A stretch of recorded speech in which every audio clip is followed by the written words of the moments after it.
اب جب ہاتھوں میں رنگے ہاتھوں وہ ڈبے پکڑے گئے، جب صبح کو جب وہ کیا ہوتے ہیں جو غائب ہو گئے تھے اشخاص، جب پریزائڈنگ آفیسرز، پریزائڈنگ افسران، تو جو رات کو انہوں نے فارم 45 کا اجرا کیا تھا اس میں نمبر کچھ اور تھے، جب دن میں وہ حاضر ہوئے تو نمبر کچھ اور تھے، دن اور شام کے درمیان میں ان کے ٹیلی فون بھی جو ہیں وہ کسی فوگ کی زد میں آ گئے، اور ٹیلی فون بھی بند ہو گئے، ان کے واٹس ایپ بھی بند ہو گئے، اور صرف انہی کے نہیں بند ہو گئے، ڈی ایس پی صاحب کے، ایس پی صاحب کے، آئی جی صاحب کے، چیف میں سیکرٹری صاحب کے، سب کے اوپر ایک فوگ سی چھا گئی۔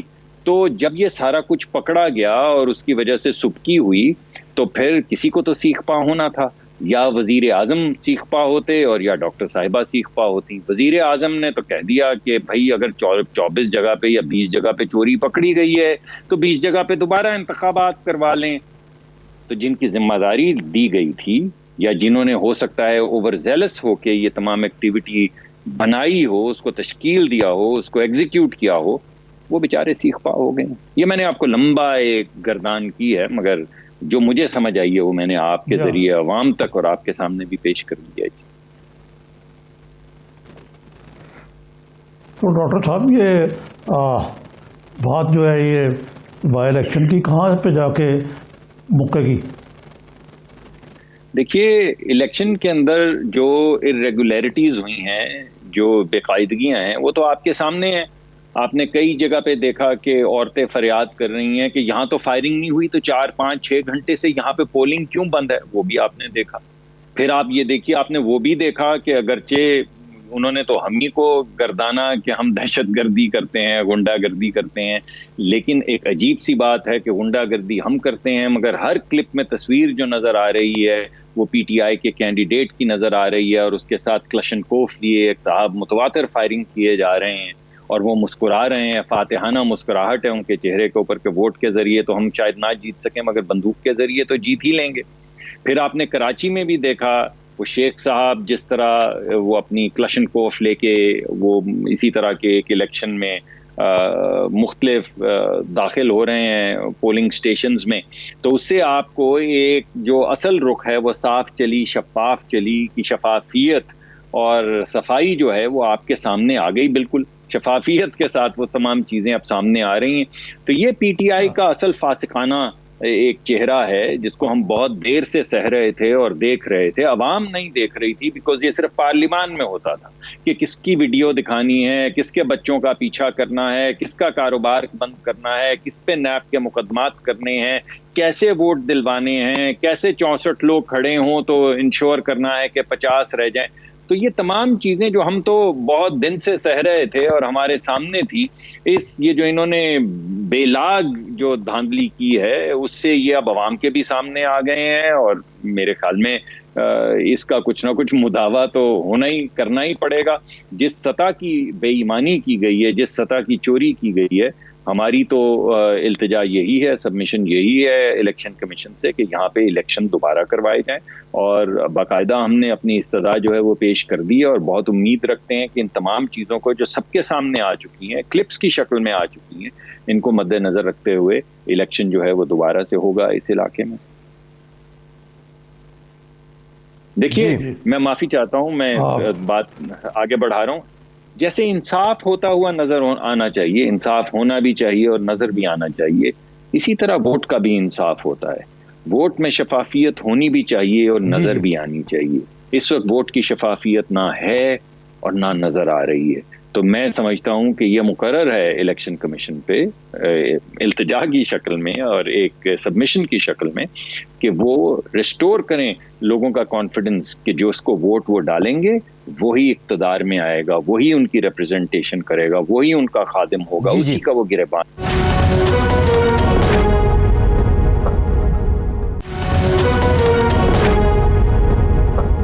ڈاکٹر صاحب، معاملہ 20 یا 24 حلقوں کا ہے جب، تو پورے حلقے میں ری الیکشن کیوں متمنی ہیں آپ، اور اس مقدمے کی دلیل کیا ہے؟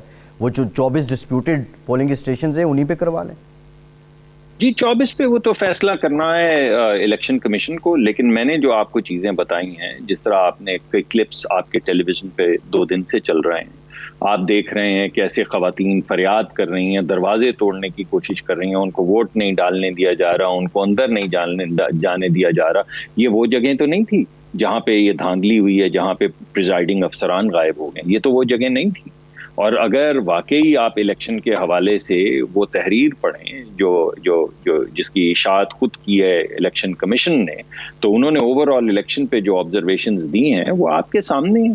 وہ آبزرویشن سامنے رکھ لیں, آپ کلپس سامنے رکھ لیں, اور وہ جگہیں جہاں فائرنگ نہیں ہوئی, جہاں فائرنگ ہوئی ہے وہاں پہ کلپ دیکھ لیں کون فائرنگ کر رہا ہے, جہاں فائرنگ نہیں ہوئی وہاں پہ ووٹروں کی فریاد دیکھ لیجئے, اور پھر ان 24 یا 20 پولنگ سٹیشنز پہ لوگوں کا غائب ہو جانا, اغوا ہو جانا دیکھ لیجئے. تو آپ سوچئے یہ کس قسم کے الیکشن ہیں.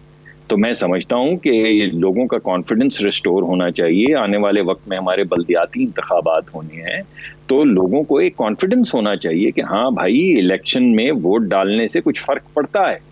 ورنہ تو ایسا ہے کہ جس جگہ آپ بس رنگے ہاتھوں تھیلا پکڑ لیے, تو وہ ہے نا جو رنگے ہاتھوں پکڑے گئے کہ غائب ہو گئے, فون بند ہو گئے, واٹس ایپ بند ہو گئے, ڈی ایس پی غائب ہو گئے, ایس پی غائب ہو گئے, آئی جی غائب ہو گئے, چیف سیکرٹری غائب ہو گئے. یہ تو رنگے ہاتھوں پکڑے جانے والی بات ہے. مگر اس رنگے ہاتھوں پکڑے جانے کی کا جو ایک لارجر پرسپیکٹو ہے اس کو مد نظر رکھا جائے تو میرے خیال میں ایک شفاف الیکشن ہونا چاہیے. یہی ہماری پلی ہے سر. یہ مصدق صاحب, یہ کل بلاول بھٹو تشریف لا رہے ہیں جاتی عمرہ, اور ان کی میٹنگ بھی ہوگی محترمہ مریم سے. یہ سب سے پہلے تو میرا سوال یہ ہے کہ ایجنڈا کیا ہوگا. ظاہر ہے یہ حالات حاضرہ ہی ہوں گے, لیکن کہتے ہیں وہ اسٹریٹجی بتائیں گے. لیکن ایک تاثر مسلم لیگ کے اندر پھیلتا جا رہا ہے کہ آپ تو بالکل پیپلز پارٹی کے تھرے لگ گئے, جو ان کی اسٹریٹجی اس پہ ڈاٹڈ لائن پہ سائن کر دیتے ہیں. تو آیا اس حکمت عملی پہ کوئی فرق آئے گا ہمارے برخوردار حمزہ شہباز شریف کی رہائی کے بعد, کہ یہ واقعی ایسے محترمہ مریم نے امید ظاہر کی 1+1 ہو گئے 11 ہو جائیں گے, یا 1-1 ہو کے 0 ہو جائیں گے؟ جی ان کی لائن جو ہے وہ ایک ہی ہوگی. جی ایک تو نظامی صاحب یہ ہر قسم کا الزام لگ رہا ہے ہم پہ, ہم چاک گریباں لوگوں پہ ہر قسم کا الزام لگ رہا ہے. یعنی زیادہ تر لوگ تو یہ کہتے ہیں کہ آپ لوگوں نے اتنا سخت رویہ رکھا ہے کہ آپ لوگ بہت مشکل پیدا کر رہے ہیں کسی افہام و تفہیم سے کام ہونے کا. دوسری طرف یہ الزام لگ رہا ہے کہ آپ تھلے لگ گئے ہیں یا نیچے لگ گئے ہیں. تو مجھے کوئی بات سمجھ نہیں آ رہی. ان میں سے ایک ہی بات صحیح ہو سکتی ہے, لیکن اگر آپ دیکھیں جو ہمارا بیانیہ ہے, آپ دیکھیے جو ہماری جد و جہد ہے, تو آپ کو نظر آ رہا ہے کہ ایک چٹان کی طرح عوامی حق میں ہم کھڑے ہونے کی کوشش کر رہے ہیں, اور کھڑا ہو بھی رہے ہیں, اور عوام اس کا خیر مقدم بھی کر رہی ہے. یہ الیکشن کے رزلٹ کی شکل میں آپ کو نظر آ رہا ہے. ہمارے ساتھ یہ بالکل آپ کی بات ٹھیک ہے کہ ایک بہت بڑا کولیشن ہے جس میں ہر پارٹی کا اپنا طریقہ کار ہے, اپنی سوچ ہے. ہماری پارٹی کے اندر بھی یہ سوچ ہے. ہماری پارٹی کے اندر ایک سوچ یہ ہے کہ ہمیں کنفرنٹیشن نہیں کرنی چاہیے, اور ہمیں بڑی آہستہ آہستہ آگے بڑھنا چاہیے. اور دوسری سوچ یہ ہے کہ ہاں ہمیں ضرور آہستہ آہستہ یا تیزی سے آگے بڑھنا چاہیے, مگر آئین اگر کسی جگہ پہ پامال ہونے لگے یا اگر کسی جگہ پہ قانون جو ہے اس کو کوئی پامال کرنے کی کوشش کرے, تو پھر ہمیں چٹان کی طرح کھڑا ہو جانا چاہیے. یہ دونوں نقطۂ نظر ہیں. پارٹی کے اندر بھی بڑی ہیلتھی ڈیبیٹ ہوتی ہے, اور جب آپ 10-11 پارٹیاں لے کر چلتے ہیں تو پھر آپ کو ہر ایک کا مقدمہ سننا پڑتا ہے. اور جہاں پہ ایک کنسنسس ڈیولپ ہو جس میں زیادہ تر پارٹیز یہ فیل کریں کہ ہاں کوئی حرج نہیں ہے, اس لائحہ عمل یا اس طریقہ کار کو بھی تھوڑی دیر کے لیے اپنا کے دیکھ لیتے ہیں, اور اس کے بعد پھر ہم اپنا حتمی کارڈ, جو آخری کارڈ ہمارے پاس 2-3 ہیں, وہ کھیلیں گے, تو اس میں کچھ حرج نہیں ہوتا. یہی کولیشن کے اندر, کولیشن تو خیر ہمارا نہیں ہے مگر ہم اکٹھے مل کے کام کر رہے ہیں, تو اکٹھے کر کے ایک الحاق کی شکل میں, الحاق بھی نہیں ہے کیا کہوں گا میں اس کو, تو جو سب پارٹیز کو اگر ہمیں ساتھ لے کر چلنا ہے تو پھر ہر پارٹی کی آواز سننی ہوگی, بات سننی ہوگی, انہیں ساتھ لے کر چلنا ہوگا, اور یہی کوشش کی جا رہی ہے. اور یہ حمزہ صاحب کی کیا امپلیکیشنز ہیں؟ میں سمجھتا ہوں کہ بہت اچھا ہے آج مریم صاحبہ نے کہا کہ میرا چھوٹا بھائی ہے اور میرا تو دل بڑا ہو گیا ان کی رہائی سے, اور اب 1+1=2 نہیں 1+1=11 ہوگی. اور میں سمجھتا ہوں یہ بات ٹھیک ہے, کیونکہ جس طرح کی آپریشنل سیاسی بصیرت حمزہ صاحب رکھتے ہیں، جس طرح کے ان کے تعلقات ہیں، ریلیشن شپس ہیں ایم پی اے سے، ایم این اے سے، علاقے پورے پنجاب کے اندر جتنی محنت سے انہوں نے کام کیا ہے پچھلے 20-25 1990s سے کام کرتے چلے آ رہے ہیں اور مسلسل کر رہے ہیں.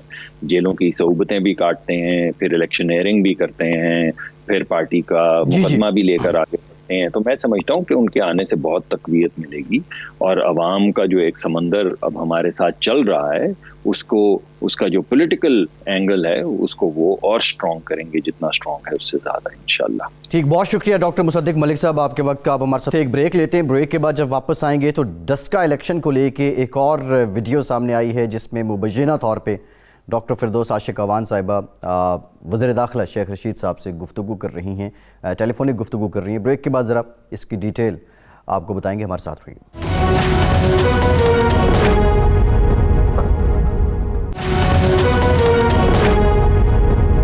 بریک کے بعد ایک بار پھر سے آپ کو خوش آمدید کہیں گے. فردوس عاشق اعوان صاحبہ نے ہمارے ساتھ کمٹ کیا تھا کہ وہ پروگرام میں آج ہمیں جوائن کریں گی، لیکن اب سے تھوڑی دیر پہلے 7:03 پہ ان کی جانب سے معذرت کر لی گئی. نظامی صاحب، یہ ویڈیو ہے جو آج منظر عام پہ آئی ہے اور مبینہ طور پہ ڈاکٹر صاحبہ وزیر داخلہ شیخ رشید صاحب سے گفتگو کر رہی ہیں، اور جو نون لیگ ہے اس کا یہ کہنا ہے یہ اس وقت کی ویڈیو ہے کہ جب پولنگ کا عمل مکمل ہو چکا تھا اور شام کا وقت تھا، اس وقت جب یہ پریزائڈنگ آفیسرز کا معاملہ بھی شروع ہو چکا تھا. پہلے تو نظامی صاحب یہ بتا دیں کیا یہ ویڈیو نون لیگ کی جانب سے لگائے گئے الزامات کو سپورٹ کر رہی ہے؟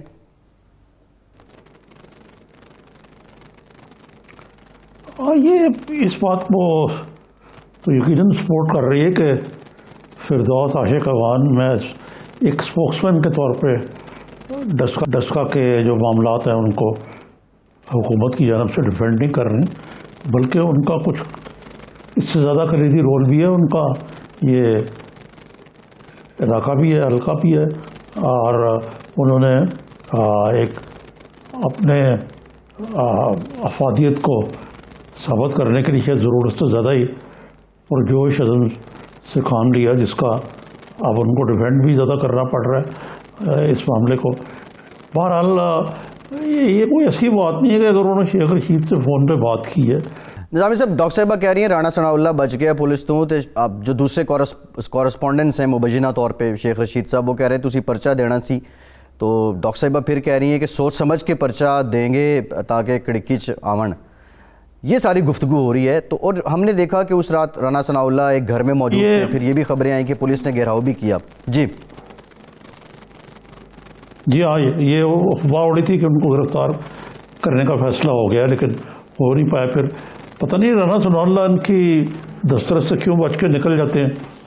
پہلے تو ان کو بڑا ہی پکا انہوں نے گرفتار کیا تھا ڈرگس کی اسمگلنگ کے معاملے میں، جو پھر فزل آؤٹ ہو گیا کیونکہ کیس ویسے ہی تھا جس طرح چودھری ظہور اللہ پر مرحوم پر ایک زمانے میں بینسوں کی چوری ڈالی گئی تھی. تو یہ سیاسی مخالفین کو گرفتار کرنا این اس الیکشن کے موقع پہ ایک انتہائی بے وقت کی راگنی ہے، اور اس وقت تو بالکل تھی جب پہلے فیصلہ کیا گیا تھا. تو جی اب یہ آج بھی محترمہ فردوس عاشق اعوان جو ہے وہ آج وہ بڑا سخت برسی ہیں مریم پہ. جی ان کو راجکماری کہتی ہیں، اور انہوں نے کہا کہ یہ آج تو اعصابی مریضہ بھی کہہ دی ہے. نظامی صاحب، ہماری خواہش تھی، کمٹ بھی کیا تھا ڈاکٹر صاحبہ نے کہ وہ پروگرام میں آ کے ان سارے معاملات پہ خود اپنا موقف بیان کرتی، لیکن 11th آور میں انہوں نے معذرت کی ہے ہم سے. نظامی صاحب، یہ الزام نون لیگ کے ہیں، ویسے تو دونوں جانب سے الزامات ہیں، دھاندلی کے، الیکشن چوری کے. معاملہ الیکشن کمیشن میں ہے، لیکن اگین یہ جو سیاسی نقشہ ہے پاکستان کا اس وقت، پی ڈی ایم کی مزاحمت اینڈ دین حکومت کے ساتھ ایک محاذ آرائی، اب اس میں اس ڈسکا کا ایپیسوڈ کیا اضافہ کرتا ہے؟ ہمارا جمہوری کلچر کا ایک حصہ بن چکی ہوئی ہے کہ جو بھی اگریوڈ پارٹی ہوتی ہے وہ دھاندلی کا الزام تو سب سے پہلے لگاتی ہے. خود عمران خان نے اس کو ایک اپنا صحیفہ ایمان بنایا ہوا تھا کہ جی دھاندلی ہوئی ہے بڑی سخت. اور اب دیکھا جائے تو ان کی حکومت کی طرف سے کوئی ان سارے جو الیکشن سے مزہ نہیں آیا. ایسے کچھ وائبس ملتی ہیں کہ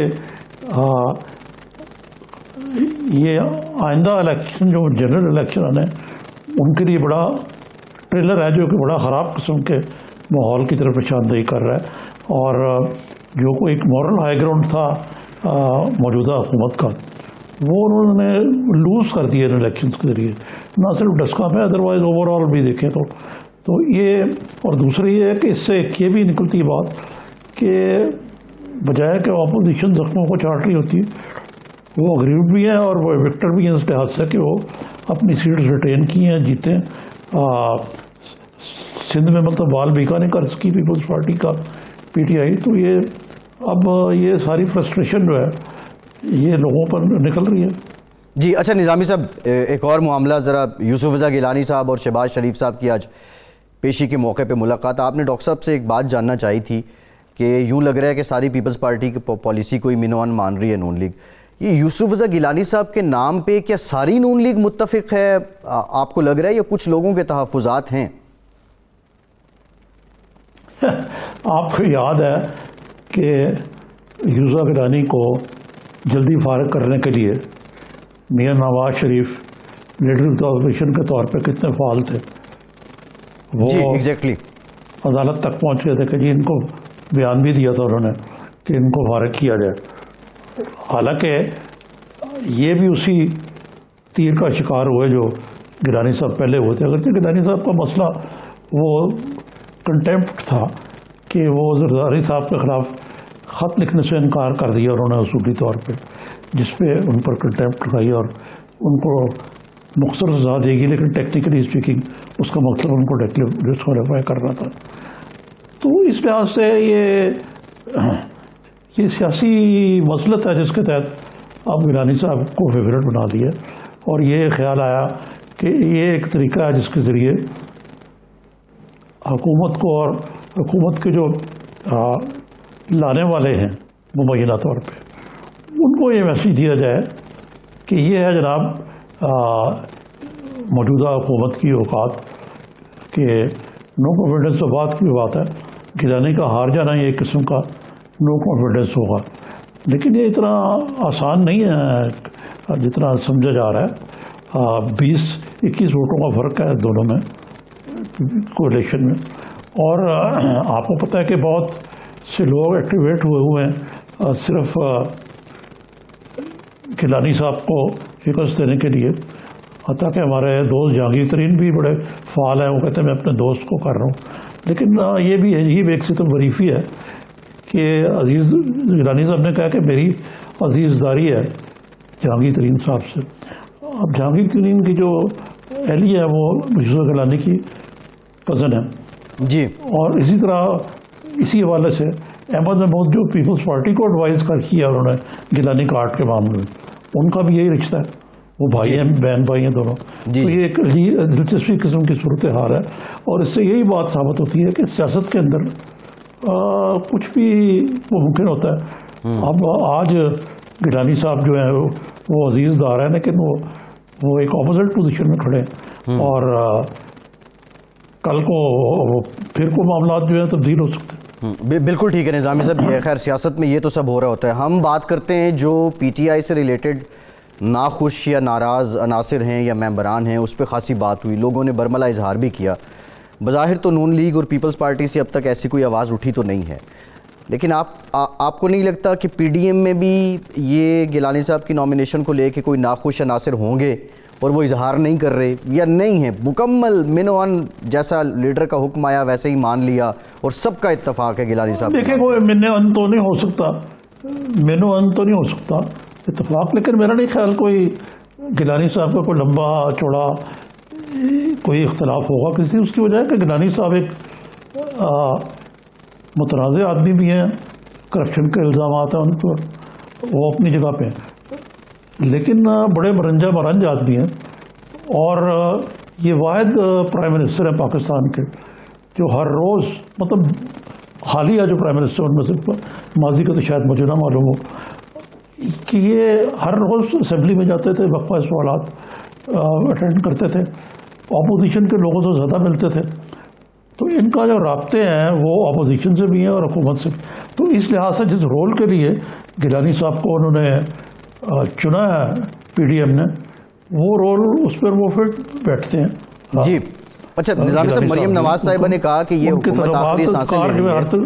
پارٹی کے جی یہ حکومت آخری سانسیں لے رہی ہے اور وینٹیلیٹر پہ. اور اب کل جو ملاقات ہونی ہے بلاول بھٹو اور مریم نواز صاحبہ کی، اس کا کیا نو کانفیڈنس سر فہرست ہوگا، پرائیورٹی پہ ہوگا، لانگ مارچ ہوگا، سینٹ الیکشن تو ہوگا آبویسلی، تو اب یہ کیا next move post Saint election کیا ہے؟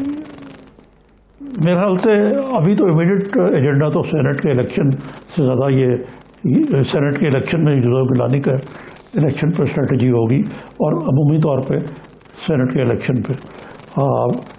باقی چیزیں پھر بعد میں آتی ہیں. جو روڈ میپ کے یہ آیا ایک کرٹیسزم ہو رہا ہے مولانا پہ، حالانکہ انہوں نے کہا کہ ہم نے موخر کر دیا کہ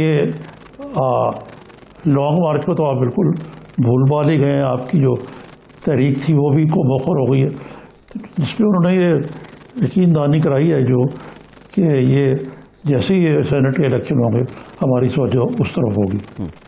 اچھا نظامی صاحب، اس وقت دیکھا جائے تو جو سب سے بڑا ایونٹ ہے وہ سینٹ کا الیکشن ہے ساری سیاسی جماعتوں کے لیے، لیکن یہ ضمنی الیکشن کے بعد جو اتنی بحث چھڑ گئی، دھاندلی، الیکشن چوری، توجہ عوام کی جو ہے وہ موسٹلی یا تو ضمنی الیکشن کی طرف ہے یا پھر کرکٹ کا جو ایونٹ چل رہا ہے اس کی طرف ہے.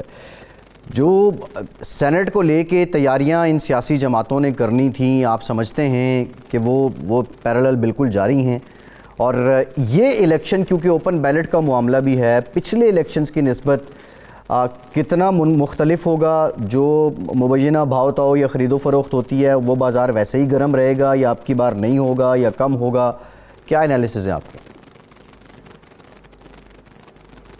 دیکھیں یہ جو دعا کی بڑھتا گیا مرض جو ہے، اور یہ مرض بھی یہ جو ہے نا کرپشن کا، یہ آپ نے دیکھا ہے کہ ریٹ بڑھ گئے ہیں اور پاکستان کو خود جو ٹرانسپیرنسی انٹرنیشنل نے ڈاؤن گریڈ کر دیا، 117 سے 124 پہ آ گئے یا کیا نیچے آئے. تو مقصد کہنے کا یہ ہے کہ یہ کس طرح کام ہوگا جب نیتی کسی کی نہیں ہے. کیا یہ اوپن بیلٹ اس لیے ہو رہا ہے کہ صرف ٹرانسپیرنسی کے لیے؟ یہ تو اس لیے ہو رہا ہے کہ ان کے جو اپنے ارکان ہیں ان پر کوئی اعتماد نہیں ہے پورا کسی کو. یہ جو مینا بازار ہے ووٹوں کا، یہ سینٹ میں تو اس کا ریٹ خوب چلتا ہے اور وہ چڑھے گا. آپ اسی لیے تو دیکھیں نا کہ لوگ اپنے اپنے کینڈیڈیٹس کو ٹکٹ دلوانے کے لیے کتنی توجہ کر رہے ہیں. اب کئی لوگوں کے نام آ رہے ہیں اور وہ سینٹ کی وجہ سے آ رہے ہیں زیادہ کہ وہ رقم پکڑ لیتے ہیں جی اور کہتے ہیں کہ جی آپ کو ٹکٹ دلوا دیں گے. نظامی صاحب کل کے کی خرید و فروخت الگ ہے. جی کل کے پروگرام میں ہمارے ساتھ لیاقت جتوئی صاحب تھے، انہوں نے اپنے ریزرویشن کا اظہار کیا.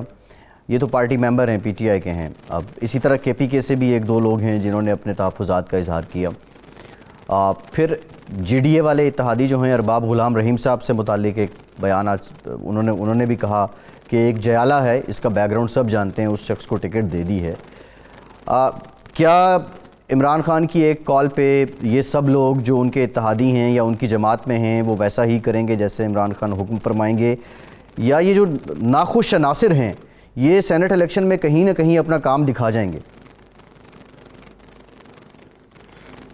نہیں، یہ ارباب رحیم تو ایک چلا ہوا کارتوس اذکار رکھتا ہے. وہ GDA کے ذریعے وہ اپنی جو دکان انہوں نے چمکائی ہوئی ہے. میرا نہیں خیال کہ وہ اتنی بڑی کوئی تھریٹ ہے عمران خان صاحب کے لیے. اور حالیہ الیکشن میں جو ان کی اپنی کارکردگی ہے، آپ کو پتہ ہی کتنی بری طریقے سے PMLN کے کینڈیڈیٹس آ رہے ہیں. تو یہ ہمارے یہاں یہ بھی ہے کہ الیکشن میں ہار جانے کا مطلب یہ نہیں ہے کہ آپ سیاست سے کم از کم کو لوگ کی ہو جائیں یا والا وہ کر لیں کنارہ کشی جیسے مہذب جمہوری ملکوں میں ہوتا ہے. یہاں آپ اور اونچی بات کرنی شروع کر دیتے ہیں. اب یہ معاملہ ارباب صاحب کا، تو یہ کیا کر سکتے ہیں اس معاملے میں؟ نظامی صاحب ارباب صاحب سے ان کا موقف لیتے ہیں. لیاقت جتوئی کے الزامات کیا، ان کی سگنیفیکنس کیا ہے؟ کیونکہ جو سیف اللہ ابڑو کی جانب سے آج یہ بھی رپورٹ ہوا کہ لیاقت جتوئی صاحب کو حد تک عزت کا نوٹس بھی بھیج دیا گیا ہے 2 ارب روپے کا. تو ان کے الزامات بھی جاندار ہیں یا پھر وہ کہیں نظر انداز کیے جانے کا صرف ریاکشن دے رہے ہیں؟ ابرو صاحب جو ہیں وہ ان کے بھی کوئی پاس کچھ لگتا ہے کچھ چھپانے کو ہے یا وہ ریویل نہیں کرنا چاہتے، کیونکہ آج بڑی فرمائش سے ہمیں پیغام ملا تھا کہ وہ آ کے اپنا مسئلہ جو لیاقت جتوئی صاحب کا جواب میں کل اپنے لیاقت جتوئی صاحب کو لیا، تو وہ آج وہ بھی آخری موقع پہ عین آخری موقع پہ وہ طرح دے گئے. تو اس سے تو لگتا ہے کہ کوئی معاملات جی ٹھیک، ان کے بھی کوئی اتنے اسٹرانگ وکٹ پہ نہیں ہیں. جی نظامی صاحب ایک بریک لیتے ہیں، بریک کے بعد ذرا اسی پہ باقی اور ارباب غلام رحیم صاحب کو بھی ہم لینے کی کوشش کریں گے کہ ان کا موقف اس سارے معاملے میں جو بات انہوں نے کی ہے وہ کس بیس پہ کر رہے ہیں. ہمارے ساتھ رہیے.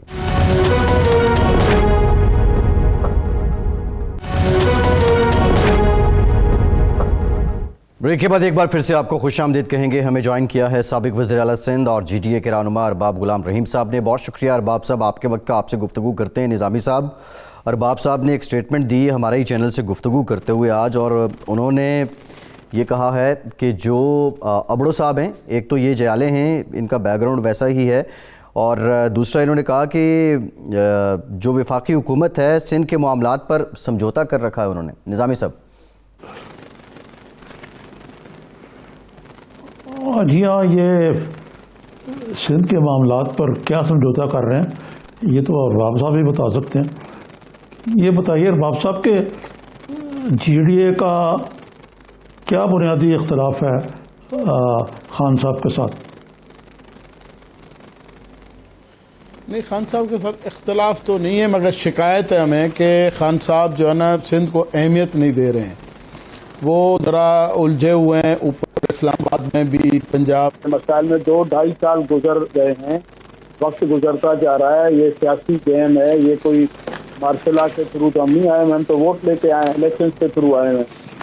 تو اس کو اگر پولیٹیکلی ڈیل کریں گے تو آگے کنٹینیوٹی بھی ہو جائے گی.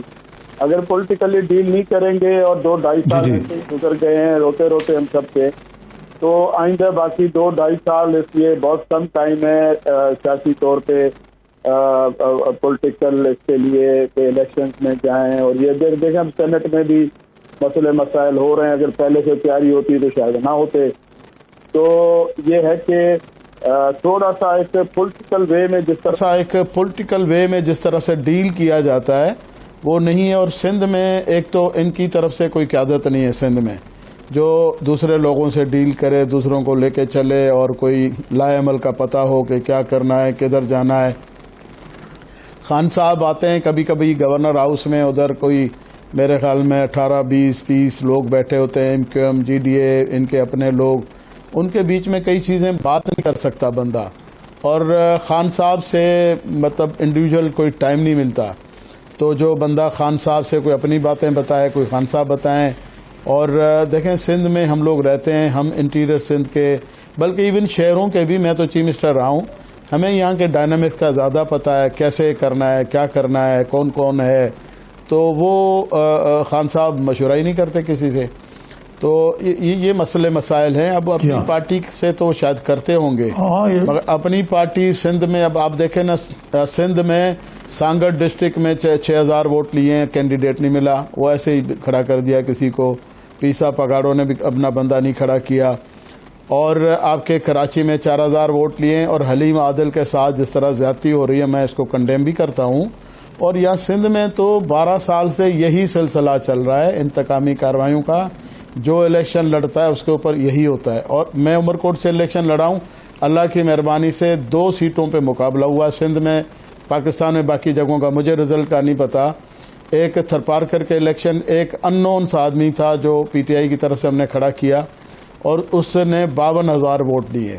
اور لامالا پیپلز پارٹی والے نے 1 لاکھ ووٹ لیے، مگر وہ بالکل ان نون سا بندہ تھا. اور ادھر عمر کوٹ میں خود کھڑا ہوا، کیونکہ 18 میں بھی میں کھڑا ہوا، تو وہ بھی میری سیٹ نہیں ہے، کہیں کانسٹیٹوئنسی دوسری ہے. تو وہاں سے میں نے 32,000 ووٹ لیے. تو اب یہ ہے کہ جو 2 انٹیریئر کی کانسٹیٹوئنسیز ہمارے حوالے سے تھی، ہم نے تو اللہ کی مہربانی سے مقابلہ کیا اچھا. اور وہ یہاں تو کئی اور چیزیں ہوتی ہیں نا. میں الیکشن میں آپ کو بتاؤں، ایک پولنگ اسٹیشن پہ میں گیا، ایک بندہ شکایت کر رہا تھا کہ جی میں ان کے پاس گیا ہوں، یہ کہتے ہیں آپ کا ووٹ ہو گیا. وہ کیا کرتے ہیں کہ یہ ووٹر لسٹ پہ جو شناختی کارڈ کے نمبر درج ہوتے ہیں، وہ ادھر بیلٹ کے اس کے پیپر پہ جو کاؤنٹر فائل ہوتا ہے اس پہ لکھ کے اور انگوٹھا کسی کا بھی لگا کے ووٹ ڈال دیتے ہیں۔ اب اس ووٹ کو چیلنج جو کرے گا جا کے الیکشن ٹریبیونل میں، یہاں تو الیکشن ٹریبیونل میں فیصلے ہی نہیں ہوتے۔ ارباب صاحب آپ نے کہا 12 گریڈ کی نوکری کے لیے آئے ہوئے لوگوں کو ٹکٹ دے دی ہے پی ٹی آئی نے۔ سیف اللہ ابڑو صاحب کے نام پہ بنیادی طور پہ کیا اعتراض ہے؟ آپ بھی اعتراض اٹھا رہے ہیں، کچھ پی ٹی آئی کے اپنے لوگ بھی اعتراض اٹھا رہے ہیں۔ دیکھیں، سیف اللہ ابڑے سے میرا تو کوئی ذاتی دشمنی نہیں ہے، بلکہ میں چیف منسٹر تھا تو ہمارے ساتھ بھی تھا یہ، اور جیسے ہماری گورنمنٹ چینج ہو گئی تو پھر وہ فریال ٹالپور صاحبہ کا خاص الخاص بندہ بن گیا، پھر ابھی پی ٹی آئی کے ساتھ ہے، تو وہ جو ان کا مسئلہ ہے، یہ پارٹی کا ہے، یہ وہ جانے۔ مگر وہ سندھ میں دیکھیں لیاقت جوتوئی اور باقی لوگوں نے بھی تو اعتراض کیا ہے نا۔ اب یہاں بیٹھ کے کوئی مشورہ ہوتا کہ بھئی کون کینڈیڈیٹ ہونا چاہیے، کس طرح ہونے چاہیے، اور تو اس طرح سے اب یہ تو ان کا مسئلہ ہے۔ اب ان کا نیو کمر ہے پی ٹی آئی میں، اور جب یہ پرائم منسٹر صاحب لاڑکانہ گئے تھے ان کے گھر پہ، سیف اللہ ابڑو صاحب کے پیسے والے آدمی ہیں، ٹھیکیدار ہیں، یہ سب باتیں ہیں۔ جب یہ گئے تھے تو پرائم منسٹر صاحب کے ادھر پتلے جلائے گئے اور ڈی سی ایس پی جو تھے ان کے اوپر کوئی ایکشن نہیں ہوا۔ بھائی جو بھی ہے، مگر ملک کا پرائم منسٹر ہے، اگر پتلے وہ کہتے ہیں پیپلز پارٹی، جی نظامی صاحب، وہ کہتے ہیں پیپلز پارٹی والوں نے جلائے، پیپلز پارٹی والے کہتے ہیں کہ پی ٹی آئی والوں نے جلائے۔ نظامی صاحب تو ارباب صاحب، لیکن یہ بات تو پکی ہے کہ یہ بھی ایک قسم کی اے ٹی ایم ہے جو یہ صاحب آئے ہیں، ابرو صاحب بھی۔ لیکن یہ بتائیے کہ یہ جو آپ نے اوور آل پکچر کھینچی ہے، میں ایک بات بتاؤں، میں آج کل جی کیا پکچر کھینچی ہے؟ میں یہ کہہ رہا ہوں کہ آج کل معذرت سے آپ لوگوں کے زمانے کے وہ جو روایات تھی یا جو تھا وہ سلسلہ اب ختم ہو گیا ہے۔ اب تو یہاں ساری پارٹیوں میں اے ٹی ایم ہی ہے، پیسوں کی ریل پھیل ہے، پیسوں پہ سیاست ہوتی ہے، الیکشنز میں پیسے الیکشن کی رات میں بانٹتے ہیں۔ پولیس کے موبائلوں، میرے عمر کوٹ کے الیکشن میں پولیس موبائلیں پیسے لے کے آئیں، کیونکہ رینجرز وہاں تھی ڈیوٹی پہ، تو انہوں نے سوچا رینجرز نہ کسی کو پکڑے لے، روک لے، تو پولیس کی گاڑیوں کو اب رینجرز والے بیچارے کیا کریں، اب ایک فورس کی گاڑی ہے گورنمنٹ کی، اس کے اندر پیسے آئے اور رات کو بانٹے گئے۔ تو یہ اب یہاں پیسوں کا کھیل ہے، یہاں پہ جو ٹکٹس دیے جاتے ہیں، بلکہ اس میں تو چھوڑیں ساری آپ کے اقلیتوں کے یا لیڈیز کے ٹکٹ دیے جاتے ہیں، وہ بھی سارے اے ٹی ایمز کو ساری پارٹیوں میں یہ نہیں کہہ رہا ہوں صرف پی ٹی آئی میں، پی ٹی آئی کا مجھے نہیں پتا، لوگ کہتے ہیں بہرحال سارے اے ٹی ایمز کو ہی ٹکٹ دیے جاتے ہیں۔ ہمارے اقلیت کے جو بھی ٹکٹ دیے جاتے ہیں وہ ہمارے نظامی صاحب کہنا چاہ رہے ہیں کچھ؟ نظامی صاحب ہاں ارباب صاحب، میرا سوال بیچ میں رہ گیا، وہ یہی تھا کہ آپ نے بڑی ایسی تصویر کھینچی ہے کہ یعنی کہ جو حکمران جماعت کا برا حال ہے وہاں، اور 2-2.5 سال میں بھی کوئی بداوا ہوتا نظر نہیں آتا۔ تو اگر یہ حال ہے اور پیپلز پارٹی انہوں نے کم از کم اپنا وجود نہ صرف بلکہ اپنی الیکٹرل پریزنس ویسی قائم رکھی ہوئی ہے، تو یہ تو بڑی مشکل ہوگی آپ کے لیے۔ اور یہ جو جی ڈی اے ہے، اس کی بھی اپنی کیا افادیت ہے کہ وہ کیا کر پائے گی؟ آپ خود الیکشن جو ہے وہ ہار گئے ابھی ریسنٹلی، تو یہ تو بڑا لمحہ فکری ہے، اور اس کا حل واقعی ہونا چاہیے کہ بیٹھے ہیں خان صاحب کے ساتھ۔ لیکن خان صاحب کے ساتھ جو ان کی ٹیم ہے اس کے بارے میں یہ خیال ہے آپ کی؟ جی ڈی اے سے نہیں، میں پی ٹی آئی کی بات کر رہا ہوں۔ زیدی صاحب ہیں، وہ ہیں، اور گورنر صاحب ہیں، باقی لوگ ہیں، گورنر صاحب ہیں عمران اسمی، باقی لوگ ہیں، تو وہ فیصل واٹا صاحب ہیں۔ تو یہ خان صاحب کو یہ مطمئن کر دیتے ہیں گورنر ہاؤس کی میٹنگ میں، آپ کہہ رہے ہیں، تو باقی تو پھر کوئی معاملہ نہ آگے چلا۔ خیر دیکھیں، خان صاحب کو مطمئن کر دیتے ہیں، یہ ہے وہ تو مجھے نہیں پتا۔ دیکھیں، خان صاحب کو ایک عام آدمی سے بھی ٹچ میں ہونا چاہیے۔ میں آپ کو بات بتاتا ہوں، آپ لوگوں کا جنرل ضیاء الحق صاحب کے ساتھ بڑا تعلق تھا آپ کی فیملی کا، حالانکہ جنرل ضیاء الحق فوجی آدمی تھے۔ مجھے جو پتہ چلا ہے، ضیاء الحق صاحب ایجنسیوں کی رپورٹوں کے سوائے اپنے دوستوں سے بھی خبر لیتے رہتے تھے بھئی ملک میں کیا ہو رہا ہے۔ تو وہ اس پہ مطلب وہ اپنا جو پلاننگ اور وہ سارا کچھ وہ اسی پہ بناتے تھے. تو وہ اس طرح کی دیکھیں ان ٹچ ہونا چاہیے بندے کو, صرف پرائم منسٹر ہاؤس میں بند ہو کے نہ رہ جانا چاہیے. تو میں سمجھتا ہوں کہ یہ جو اب میں اپنی بات بتاؤں کہ میں چیف منسٹر تھا تو مجھے شوکت عزیز صاحب نے فون کیا, ارباب صاحب آپ کے کراچی میں جو آٹے کی قیمت ہے وہ 1 روپیہ 10 روپے قیمت تھی اوسط کلو, تو 1 روپیہ آپ کے کراچی میں آٹے کی قیمت بڑھ گئی ہے. یہ ہوتا ہے ایک ریٹ اور کنٹرول رکھنا. تو مجھے خود چیف منسٹر کو نہیں پتا تھا, مگر پرائم منسٹر کو وہاں سے پتا چلا, پھر میں نے چیک کیا تو صحیح بات تھی. پھر میں نے دوسرے دن سارے جو انڈسٹریز والے تھے ان کو بلا کے میں نے کہا جب ہم آپ کو کوٹا دیتے ہیں گندم کی تو یہ آٹے کی قیمت کیوں بڑھی, اور کل سے آپ اپنی بوریاں باہر رکھیں گے کارخانوں کے اور یہ قیمت واپس ہونی چاہیے, اور ہو گئی. تو اس طرح سے ارباب صاحب یہ بتائیں, آپ کے اتحادی ہیں, پی ٹی آئی آپ کی اتحادی ہے, پرائم منسٹر صاحب اتحادی ہیں, سیف اللہ ابڑو کے کاغذات ابھی ان کا معاملہ اگر وہ آ جاتے ہیں تو کیا جی ڈی اے انہیں سینٹ الیکشن میں سپورٹ کرے گی؟ نہیں, اگر جو پی ٹی آئی کا فیصلہ ہوگا ہم تو وہی کریں گے. وہ تو اب ان کا پسند ناپسند ان کی ہے. اگر سیف اللہ ابڑو کو لائیں گے تو ہمیں تو کوئی اعتراض نہیں. یہ تو میں نے جو بات کی تھی ویسے ہی ایک مثال کے طور پہ میں نے کی تھی. اس نے پوچھا تھا آپ کے بندے نے سیف اللہ ابڑو کے بارے میں, تو میں نے اس کا جو سلسلہ تھا وہ بتا دیا میں نے. باقی اب اتنا بھی کوئی قاتل اور کوئی, میں اتنا تو ضرور کہوں گا کہ ٹھیکیدار ہے, اپنی جگہ بات ہے, پیپلز پارٹی میں بھی رہا ہے, ہمارے ساتھ بھی رہا ہے, اب پی ٹی آئی کے ساتھ ہے, مگر کوئی اس طرح قاتل واتل قسم کا بندہ نہیں ہے. یہاں تو قاتل لوگ بھی سیاست میں آپ نے ان سے متعلق غالباً کہا کہ وہ کرپٹ ہیں, اور یہ بھی رپورٹ ہو رہا ہے. نہیں, کرپٹ میں نے, میرے لفظ مجھے نہیں پتا, میں نے نہیں کہے ہوں گے. میں ٹھیکیدار میں نے ضرور کہا ہوگا. کرپٹ اب وہ کسی عہدے پہ رہے نہیں ہے تو کرپٹ کہاں سے ہو گئے؟ جی ٹھیک ہے, کرپشن میں دینے والے ہو سکتے ہیں, لینے والے تو ٹھیک. بہت شکریہ ارباب غلام رحیم صاحب, آپ کے وقت آپ موجود تھے. نظام صاحب پروگرام کا وقت ہو گیا, آپ کا شکریہ. آج کے پروگرام سے اتنا ہی.